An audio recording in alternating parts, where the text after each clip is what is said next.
নমস্কার দর্শক বন্ধুরা, লক্ষ্মীর পঞ্চব্যঞ্জনে আপনাদের সবাইকে স্বাগত জানাই। আশা করি আপনারা সবাই ভালো আছেন। আজকে আরেকটি রেসিপি নিয়ে চলে এসেছি। রেসিপিটি হলো গাঠি কচু ভাজা।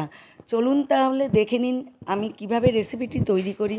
প্রথমে আমি গাঠি কচুগুলো গোল গোল করে পাতলা পাতলা করে কেটে নিয়েছি, আলুর মতো কেটে নিয়ে খুব ভালো করে 7-8 বার জলে কষলে কষলে ধুয়েছি।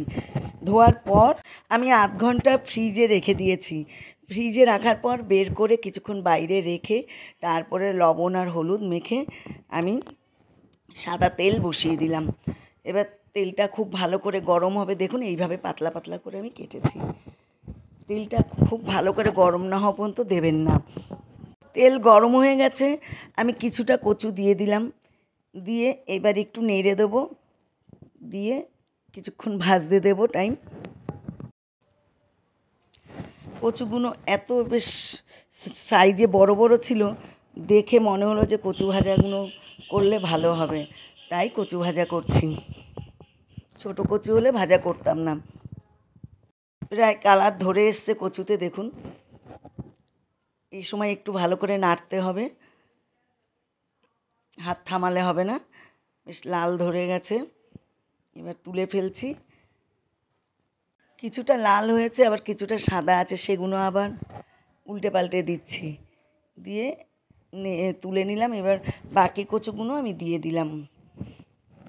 এগুলোও সেইভাবেই ভেজে নেব, আগেরগুলো যেইভাবে ভেজেছি। খুব ভালো করে নাড়তে লাগে, না নাড়লে একদিক ভাজা হয়ে যাবে, আরেক দিক সাদা থাকবে। এগুলোও বেশ কালার ধরে গেছে, দেখুন সুন্দর কালার এসছে একটা। এবার আমি যেগুলো লাল হয়ে গেছে খুব, সেগুলো আমি বেছে বেছে তুলে নিচ্ছি, আর বাকিগুলো আবার উল্টে পাল্টে দিচ্ছি। একসাথে সব তোলা যাচ্ছে না। আমি এবার বেছে বেছে কিছুটা আবার তুলে নিলাম। এবার বাকিগুলো তুলে নিলাম, সব হয়ে গেছে। এবার আমি এখানে ভাজা জিরের গুঁড়ো, কাশ্মীরি লঙ্কার গুঁড়ো, চাট মশলা আর এমনি লাল লঙ্কার গুঁড়ো সব দিলাম, একটু লবণ দিলাম অল্প করে, দিয়ে আমি ঝাঁকড়িয়ে নেবো সব। ঝাঁকড়িয়ে নিয়ে এত মুচমুচে হয়েছে সে বলার মতো না। এবার আমি সার্ভ করে দিলাম একটা প্লেটে।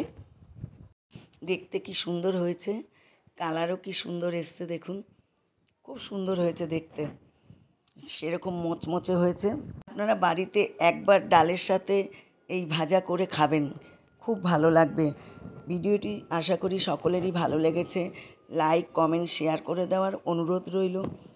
আমার চ্যানেলে যদি নতুন কোনো সদস্য হয়ে থাকেন, তাহলে চ্যানেলটি অবশ্যই সাবস্ক্রাইব করে পাশে থাকবেন। আপনারা ভালো থাকবেন, সুস্থ থাকবেন। নমস্কার।